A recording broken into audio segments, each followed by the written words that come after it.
வெண்முரசு. நீர்க்கோலம் 20. வாசிப்பது சந்தீப். 19. புறமெழுதல். சகதேவன் தங்கியிருந்த சிறுகுடில் விராட நகரியின் தென்மேற்கு மூலையில் இருந்த பிருங்கவனம் என்னும் சோலைக்குள் அமைந்திருந்தது. நகருக்குள் வரும் தவத்தார் தங்குவதற்கான இடமாக அது நீண்ட காலமாக உருவாகி வந்திருந்தது. நகரிலிருந்து எந்த ஒலியும் அதை அடையவில்லை. நகரத்தின் தெற்கு சுற்றுப்பாதையில் இருந்து பிரிந்த ஒற்றையடிப்பாதை இருபுறமும் எழுந்த மலர் புதர்களின் நடுவே கொடியென வளைந்து சென்று அந்தச் சோலையின் வெளிவட்டமாக அமைந்த இலந்தை, நாவல், அத்தி, மா, பலா என்னும் பழ மரக்கூட்டங்களுக்குள் நுழைந்தது. பின்னர் இருளீலச்சுனைக்குள் இறங்கி மறையும் ஓடை போல குளிர்ந்த நிழலுக்குள் புதைந்தது. எப்போதும் ஏதேனும் ஒரு பழ மரம் கனிவு செறிந்திருக்கும்படி அந்தச் சோலை திட்டமிடப்பட்டிருந்தமையால் தலைக்குமேல் பறவைகளும் குரங்கு கூட்டங்களும் எப்போதும் ஒலி எழுப்பி நிறைந்திருந்தன. கோதையின் மேல்வளைவில் இருந்து வெட்டித் திருப்பிக் கொண்டுவரப்பட்ட நீரோடை 8 கிளைகளாகப் பிரிந்து அச்சோலைக்குள் நுழைந்து மேலும் 18 சிற்றோடைகளாக ஆகி வழிந்தோடி மீண்டும் ஒன்றென்றாகி அப்பாலிறங்கி அருவியெனக் கொட்டி கோதை நோக்கிச் சென்றது. அந்நீரோடைகளின் ஓசை காட்டின் இலைப்பசுமையின் இருளுக்குள் எப்போதும் சூழ்ந்திருந்தது. வேர்முனைகளின் செறிவாலும் நாணல்களாலும் வரம்பிடப்பட்டு நீரோடைகளில் நீர்க்காற்றைப் போல வண்ணமில்லாமல் நெளிவு மட்டுமேயாக சென்று கொண்டிருந்தது. ஒவ்வொரு குடில் தொகையும் ஓர் ஓடையின் அருகே பிறவற்றை முற்றிலும் அறியாதபடி கட்டப்பட்டிருந்தது. அடர்காட்டில் தனித்து விடப்பட்ட தவநிலை எனத் தோன்றினாலும் அத்தனை குடில்களும் அரச ஏவலர்களால் நன்கு பேணப்பட்டிருந்தன. சிவப்படிவர்கள், விண்ணவனின் அடியார்கள், வேதியர், அருகநெறியினர் என அனைத்து வகையினரும் அங்கே தங்கியிருந்தனர். அவர்களின் இடங்கள் வெவ்வேறாக வகுக்கப்பட்டு கொடிகளாலும் மரங்களில் கட்டப்பட்ட துணியடையாளங்களாலும் சுட்டி அளிக்கப்பட்டிருந்தன. அருகநெறியினருக்கான தவக்குடில்களின் இடது ஓரமாக அமைந்திருந்த சகதேவனின் சிறு குடிலின் முன்னால் ஒளியுடன் நீரோடை எழுந்து வளைந்து விழுந்து ஒழுகியது. முந்தைய நாள் அந்தி சாய்ந்த பின்னர்தான் அவன் அங்கே வந்தான். அப்போது அந்த நீர்வளைவு இருளுக்குள் நிற்கும் புதரில் ஒரு வெண்மலர் இதழ் கொண்டிருப்பது போல தெரிந்தது. ஓசை காடெங்கும் நிறைந்திருந்தமையால் அது நீர் என சித்தம் உணரவில்லை. அவனை அங்கே விட்டுவிட்டு அனைவரும் சென்றபின் முற்றத்தில் அமர்ந்து சூழ்ந்திருந்த காட்டை கேட்டுக் கொண்டிருந்தபோது ஒரு கணத்தில் நீரோசை வந்து அந்த நீரிதழுடன் இணைய அது நீர் என்று தன்னை காட்டியது. இதழ்மலர்ந்த நீரின் அருகேதான் அவன் அதன்பின் எப்போதும் அமர்ந்திருந்தான். நண்பகலில் 4 நாழிகைப் பொழுது மட்டுமே துயின்றான். இரவெல்லாம் விழித்திருந்து விண்மீன்களை நோக்கிக் கொண்டிருந்தான். புலரியிலும் அந்தியிலும் பொழுது எழுவதையும் அமைவதையும் கணம் கணமென பார்த்தான். இரவுவானம் மாபெரும் சூதுக்களம் எனத் தோன்றியது. காய்களை அறியா கைகள் நீக்கி வைத்து ஆடிக்கொண்டிருந்தன. முதலில் அவற்றின் அசைவை பின் அதன் இசைவை அவன் அறிந்தான். ஒரு கட்டத்தில் ஆட்டம் தெளிவுறத் தொடங்கியது. பின் அதன் சூழ்வுகளை உய்த்தறிந்தான்.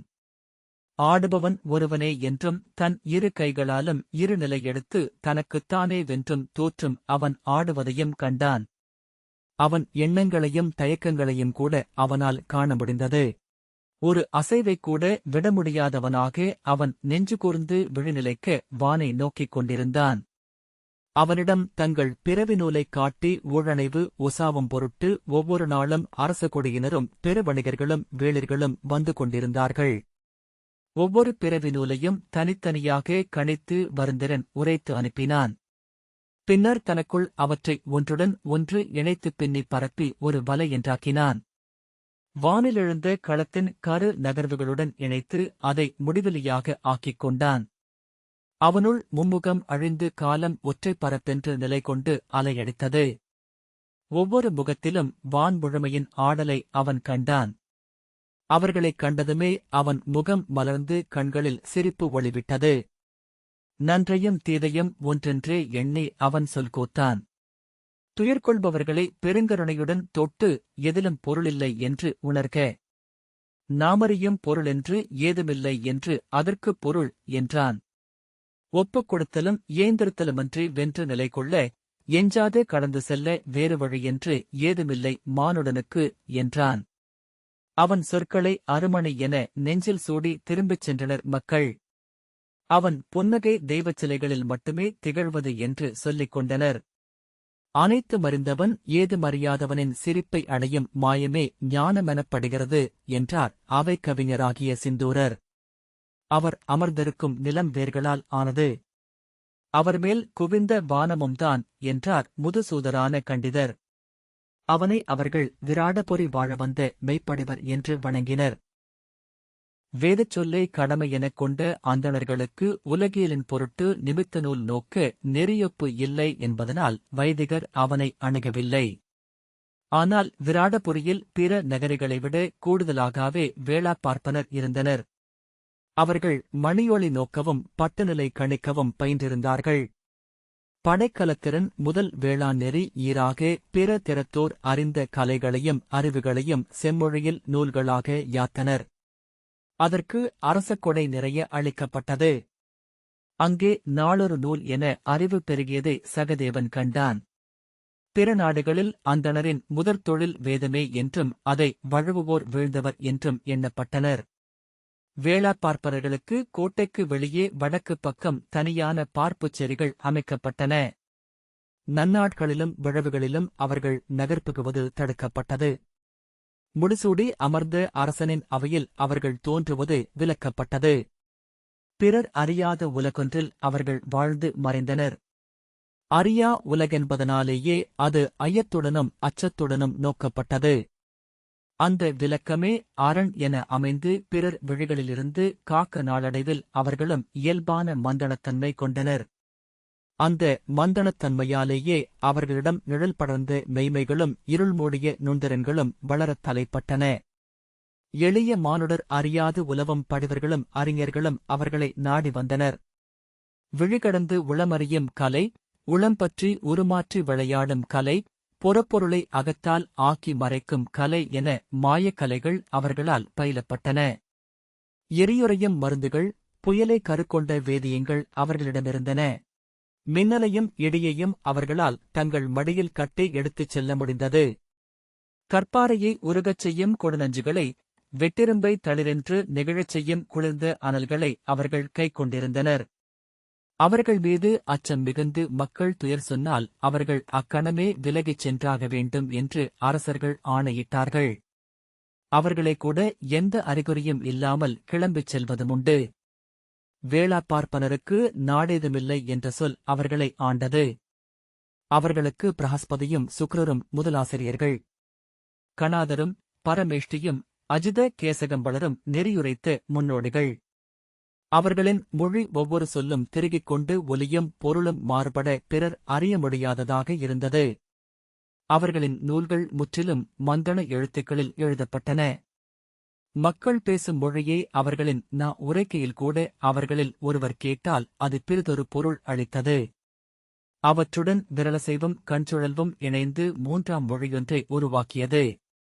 மானுடரை அறியாத வேறு தெய்வங்களால் புறக்கப்படும் மக்கள் அவர்கள் என்றனர் மூத்தோர்.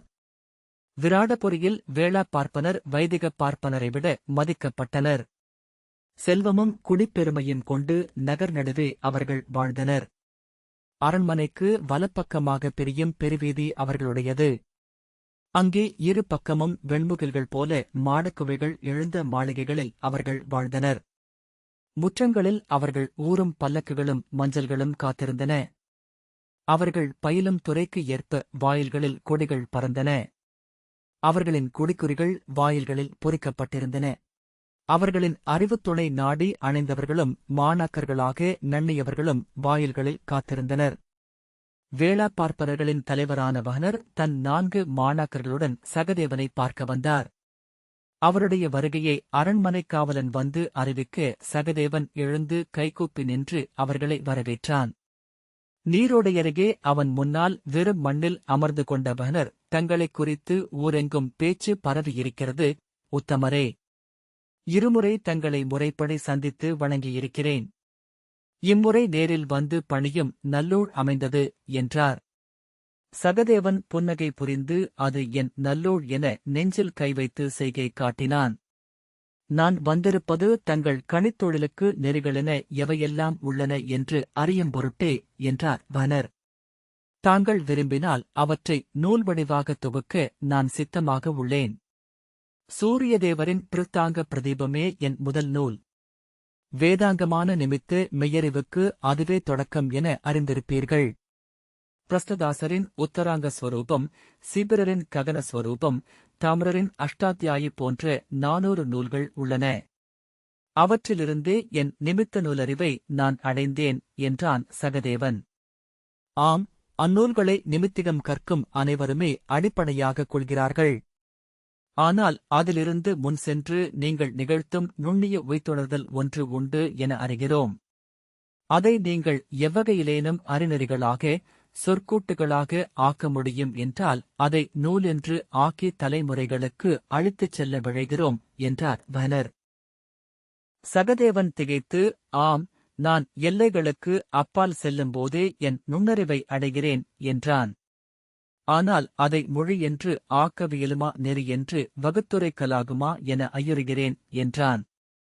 அருக நெறியினரே, அறிதலென இங்குள்ள அனைத்தும் அவ்வாறு நுண்மை என அறியப்பட்டவையே. அவற்றை மொழியிலேறிச் சென்று தொட்டுவிடவும் அள்ளி வைக்கவும் முடியுமென்பதன் சான்றுகளே இங்குள்ள நூல்கள் அனைத்தும். தன் உளம் கவர்ந்த பெண்ணின் அழகைச் சொல்ல முதலில் முயன்றவனும் இதே திகைப்பைத்தான் அடைந்திருப்பான். பல்லாயிரம் காவியங்களுக்கு அப்பாலும் சொல்வதற்கு ஒவ்வொரு பெண்ணிலும் தனியழகு என ஒன்று எஞ்சியிருப்பதனால்தான் காவியங்கள் இன்னும் எழுதப்படுகின்றன என்றார் வனர். உணர்ச்சிகளும் தத்துவமும் நுண்ணுணர்வும் மட்டும் அல்ல, ஒரு கல்லின் இயல்பை சொல்வது கூட மொழியை அதன் எல்லை விட்டு உருகி மீறவும் சிறகு கொண்டு பறந்தெழவும் செய்வதே ஆகும். நுண்மை ஒன்றை பருமையால் உணர்த்துவதற்கென்று உருவானதே மொழி. எதையும் மொழியால் சொல்லிவிட முடியும் என்பதனாலேயே அது வாழ்கிறது. முழுக்க சொல்லிவிட முடியாதென்பதனாலேயே அது வளர்க்கிறது என்றார் வனர். நான் முயல்கிறேன். இனி என் அறிதல் முறையை சொற்களாலும் தொடர முயல்கிறேன் என்றான் சகதேவன். உத்தமரே, பாரத வருஷத்தின் மெய்யறிஞர்கள் காலத்தை, கடுவெளியை, அறிதலை, இருத்தலை, இன்மையை தங்கள் மொழியால் சொல்ல முயன்றனர். நூல்களென ஆக்கி தொகுத்தனர். அந்த மெய்மைக்கு அவர்கள் அளித்த இடத்தை நம்மைச் சூழ்ந்துள்ள உலகை அறியும் ஆய்வுக்கு அளிக்கவில்லை. வேளா பார்ப்பனர் என்பது ஒரு குலப்புறநடை என்றே பாரத வருஷத்தில் கற்றறிந்தார்கூட நம்புகிறார்கள். அது ஒரு கொள்கை நிலை என்றறிக. அறிய முடியாததை நோக்கி அறிவை ஏது விளையாடும் வீண்செயலை முற்றாகத் தவிர்த்து திரும்பிக் கொண்டவர்கள் நாங்கள். இங்கு சூழ்ந்துள்ள பொருட்களே நாம் அறியக்கூடிய மெய்மை. அப்பொருட்களுடன் நாம் கொண்டுள்ள உறவு துயரற்றதாகுதலை விடுதலை. நோய், பசி, மிடிமை எனும் மூன்றையும் வெல்லுதல் மட்டுமே மீட்பு என நாங்கள் நம்புகிறோம் என்றார் வனர். நாங்கள் பரசுராமரின் பிருகுகுலத்தில் தோன்றியவர்கள். அனற்குடி அந்தணர். வேதமென்னும் பாறையை புனை என்று தழுவிக்கொள்ளும் அறியாமையிலிருந்து எங்களை விடுவித்தது இங்கு எழுந்த பெரும்பஞ்சம். பரசுராமர் அளித்த வேதத்துடன் இங்கே வந்த எங்கள் மூதாதை ஜஹனர் இங்கே மக்கள் பிடியுணவுக்காக போரிட்டுச் சாவதைக் கண்டார். விரித்த கண்களுடன் கைவிரித்து வானோக்கி இறந்தபடி இறந்து கிடந்த குழந்தைகளைக் கண்டபோது அவருள் அனல் பற்றிக் கொண்டது. அன்னமும் மருந்தும் அறனும் ஆகாத அறிதலேதும் உளமயக்கே என அவர் அறை கூவினார். அன்று எங்கள் மூதாதையர் வேதம் மொழிந்தனர். பொருளை அறியும் நோக்கு கொண்டனர்.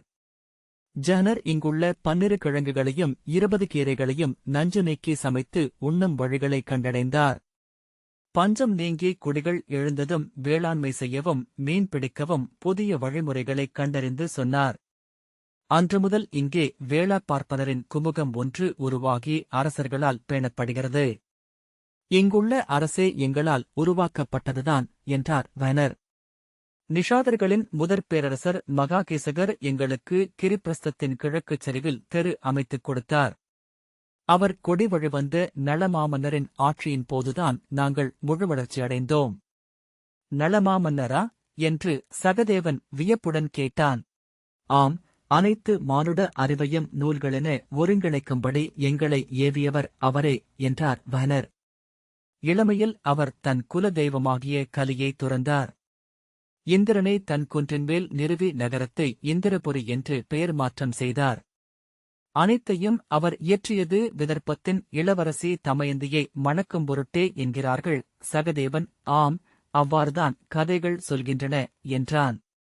அது உண்மை என்றிருக்கலாம். ஏனென்றால் மிக விரைவிலேயே அவர் அரசியிடமிருந்து விலகி அதே உளவிரைவுடன் எங்களை நோக்கி வந்தார் என்று வனர் புன்னகைத்தார். சகதேவனும் சிரித்தான். பெண்பற்று தளர்வது மண்பற்று வளர்வது என்பது சொல் என்றார் வனர். தேவியின் மேல் மாளாக்காதல் கொண்டு 12 ஆண்டுகாலம் தவமுழைத்தார் நளமாமன்னர். அவருக்காக தன்னை முழுமையாக மாற்றிக்கொண்டார். மனம் முடித்து 4 ஆண்டு காலம் அவர் ஒழுகும் நீரடியில் குளிர்ந்துரைந்த பாறை என அவர் காதலில் ஆடிக் கிடந்தார். பிறிதொரு நினைவில்லாமல் அகத்தளத்திலேயே வாழ்ந்தார். அரச பொறுப்பை முழுமையாக அரசியே எடுத்துக்கொண்டார். அரசர் ஆண்டுக்கொருமுறை இந்திர விழவின் கொலுமேடையில் மட்டுமே அமரக் கண்டனர் கொடிகள். அரசி தன் மாயத்தால் அவரை சித்தமில்லாது ஆழ்த்தி வைத்திருந்தார். அவருக்கு 2 மைந்தர் பிறந்தனர். அதைக்கூட அரசர் அறிந்ததாக தெரியவில்லை என்று நகையாடினர் சேடியர். ஒருமுறை கூட அரசர் மைந்தரை எடுத்து மார்பின் மீதிட்டு கொஞ்சவில்லை. அவர்களின் அகவையும் பெயரும் கூட அவருக்கு தெரிந்திருக்கவில்லை. அரச நிகழ்வுகளில் அக்குழவியரை சேடியர் அருகே கொண்டு வருகையில் திகைத்தவர் போல நோக்கி அறியாது பின்னடி எடுத்து வைத்தார். மைந்தரை கொள்க அரசே என முதுசெவிலி குழந்தைகளை நீட்டினால் நடுங்கும் கைகளுடன் வாங்கிவிட்டு மூச்சுத் திணற திருப்பி அளித்தார். அரசர் காமத்தில் நெஞ்சழிந்தார் என்கின்றன கதைகள். அது காமம் எனில் ஆம். ஆனால் காமம் என்பது ஒற்றை உணர்வல்ல, வென்று நிற்பதென்றும் அடிபணிந்தமைவது என்றும் கொன்று உண்பதென்றும் சுவைக்கப்பட்டழிவதென்றும் அது ஒவ்வொருவரிலும் ஒன்று. அரசர் கொண்ட காமம் அரசியின் உடல் மேல் அல்ல, அவர் சூடிய பெண்மை எழில்கள் மீதும் அல்ல, அவரில் திகழ்ந்த 3 தெய்வங்கள் மீதுதான். சொல்மகளும் கொற்றவையும் திருமங்கையும் ஒவ்வொரு கணமும் மாறி மாறி குடிகொள்ளும் மானுட உருவென்றிருந்தார் அரசி. அனல் என பெண்ணில் கணம் ஒரு தோற்றம் கூடி அழிந்து உருக்கொள்ளும் விந்தையில் வீழ்ந்த ஆண்மகன் எளிதில் மீள்வதில்லை. அவர் இப்போதும் ஓர் அரியணையில் செங்கோல் சூடி முடியணிந்து அமர்ந்திருக்கும் நிமிர்வு கொண்டிருந்தார். விழிதிரும்பினால் அங்கு நின்றிருப்பவர் அறியாது தோள் ஒடுக்கி தலைவணங்கும் பெற்றி திகழ்ந்தது அவரில். எளிய செண்பக மலர் ஒன்றைக் கண்டு ஐயோ என கைகளால் கன்னம் பொத்திக் கூச்சலிட்டு வியப்பவளில் எழுபவள் பீமகர் பெற்று மடிமீதிருந்து இறக்கிவிடாத இளஞ்சிறுமி. நிலவொளியில் விழிமுனை நீர்மை கொண்டு ஒளிர கனவில் சமைந்திருப்பவள் அணுக முடியாத பிரிதொருத்தி. வேண்டாமே என காமத்தில் கன்னம் சிவக்க குரல் குழைபவள் ஒருத்தி. மறுகணமே அன்னை என்றாகி மடியிலேற்றிக் கொள்பவளும் அவளே. ஆனால் ஒருநாள் ஒரு கணத்தில் அவர் அரசியிடமிருந்து விலகிவிட்டிருப்பதை தானே அறிந்தார். அதற்கு நெடுங்காலம் முன்னரே அவ்விலகல் தொடங்கிவிட்டிருந்தது. அதை ஆழம் அறிந்திருந்தது என அப்போது தெரிந்தது. அதன்மேல் முதலில் எரிந்தாடலாகவும் பின்னர் நெகிழும் சொற்களாகவும் மெல்ல வழக்கமான நிகழ்வுகளாகவும் அவருள் திகழ்ந்த காமத்தை அள்ளி அள்ளிச் சொரிந்து அவரே அறியாமல் மூடி வைத்திருந்தார். ஒவ்வொரு நாளும் ஒரு துளியென அவர் உளம் மாறிக்கொண்டிருந்தது. அரண்மனையில் இருந்து குதிரைக் கொட்டில்கள் வழியாக நோக்கு நடை செல்லத் தொடங்கினார். இளம்புறவிகளுடன் ஆடினார். கருவுற்ற புறவிகளை புரந்தார். காலை எழுந்ததும் கொட்டில் நோக்கி வந்தார். இரவு படுக்கும்போது நோயுற்ற புறவி ஒன்றை எண்ணிக்கொண்டு விழிசோர்ந்தார். அடுமனையில் சென்று அனல் நோக்கினார். அவர்களுடன் மழைத்தொழில் நுட்பங்களை பேசினார். ஒருநாள் அடுப்பிலேற்றிய உருளியில் கொதித்து குமிழியிட்டு வெள்ளப்பாகின் முன் இன்கனித் துண்டுகளுடன் நின்றிருக்கையில் உணர்ந்தார் அவர் அரண்மனை விட்டு வெளியே வரும்போது அரசி துயின்று கொண்டிருந்தார் என்று. அவர் துயின்ற பின்னரே முந்தைய நாள் படுக்கைக்குச் சென்றதை நினைவுகூர்ந்தார். அப்போது தெரிந்தது அவர் தனக்கு நெடுந்தொலைவில் எங்கோ இருப்பது. அவ்வெண்ணம் வந்ததுமே ஒவ்வொன்றும் உருமாறலாயிற்று. சூடிய சொற்கள் அனைத்தையும் உதறிவிட்டு வந்து முன்னின்றது நெடுநாள் உடனிருந்த ஒன்று. உள்மறந்து புறத்திலாழ்ந்தார். மீண்டும் அழுதறிஞரும் புறவியறிஞரும் என்றான போதுதான் வேளாப் பார்ப்பனரைப் பற்றி அவர் அறிந்தார். தேர்ச்சிகடத் தொழில் குறித்து சக்கரவாகிகம் என்னும் சிற்பநூல் இருப்பதை முதுசூதர் பாலிகர் வழியாக அறிந்து எங்களைத் தேடி வந்தார். மானுட அறிதல்கள் அனைத்தையும் நாங்கள் நூல்களென தொகுப்பதை அறிந்து மகிழ்ந்து எங்களை பரிசளித்து ஊக்குவித்தார். பின் எங்களில் ஒருவரென்றே அவர் உடனிருந்தார். புறவி நுட்பங்களைப் பற்றிய அவருடைய அஸ்வரஹஸ்யம் என்னும் நூலும் அடுமனைக்கலை குறித்த நளபாகம், நளரசனா, நளபதார்த்த மாலிகா என்னும் 3 பெருநூல்களும் எங்கள் முன்னோடிகளால் யாக்கப்பட்டன என்றார் வனர். எங்கள் குடிகள் நெடுக்காலத்தில் இங்கிருந்து சிதறி தென்னாடுகளில் குடியேறின. மீண்டும் நிஷாத அரசு விராடபுரி என திரண்டெழுந்தபோது இது எங்கள் நாடு என உணர்ந்து மீண்டு வந்தோம். இன்று தென்னாட்டில் 100 நகர்களிலாக நாங்கள் பரவி வாழ்கிறோம். அமணநெறிக்கு அணுக்கமானவர்களாக இருக்கிறோம். எங்களில் பல குடிகள் அமணர்களாகவே ஆகியும் விட்டனர் என்றார் வனர். நாங்கள் தொழில்களும் கலைகளும் பயில்வதில்லை. தொழிலறக் கலைஞர்களின் அறிதல்களை கேட்டறிந்து தொகுக்கிறோம். வேளாண்மை, ஆபுரத்தல், மீன் கொள்ளல், கலம் கட்டுதல் என நாங்கள் அனைத்து துறைகளையும் அறிந்து ஒற்றை மெய்மையென ஆக்க முயல்கிறோம். தச்சுத் தொழில், சிற்பத் தொழில், மருத்துவம் போன்ற துறைகளில் பல்லாயிரம் நூல்களை உருவாக்கியிருக்கிறோம். யானைகளைப் பற்றி மட்டும் 88 நூல்கள் எங்களிடமிருக்கின்றன என்றார் வனர். அனைத்து நூல்களும் ஒரே மொழியில் ஒரே இடத்தில் வந்தமையும்போது அனைத்து அறிதல்களையும் ஒன்றெனப் பிணைக்கும் நெறிகளை நோக்கி செல்ல முடிகிறது. விண்மீன் உதிர்வதற்கும் விளைநிலம் பெருகுவதற்கும் என்ன உறவு என்று நோக்க முடிகிறது. சகதேவன், என் அறிதல்கள் அனைத்தையும் அளிக்கிறேன் உத்தமரே. அவை நூலாகட்டும். மானுட அறிவின் பெருக்கில் அதுவும் துளி என்றாகட்டும் என்றான். எது வண்ணத்துப் பூச்சியின் சிறகை அசைக்கிறதோ அதுவே விண்மீனை பறக்க வைக்கிறது என்று ஓர் எண்ணம் இன்று என்னுள் எழுந்தது. அதுவே தொடக்கமென்றாகட்டும். வனர், வணங்குகிறேன் கணியரே என்று கைகூப்பினார். இந்த வாசிப்பை கேட்டதற்கு நன்றி.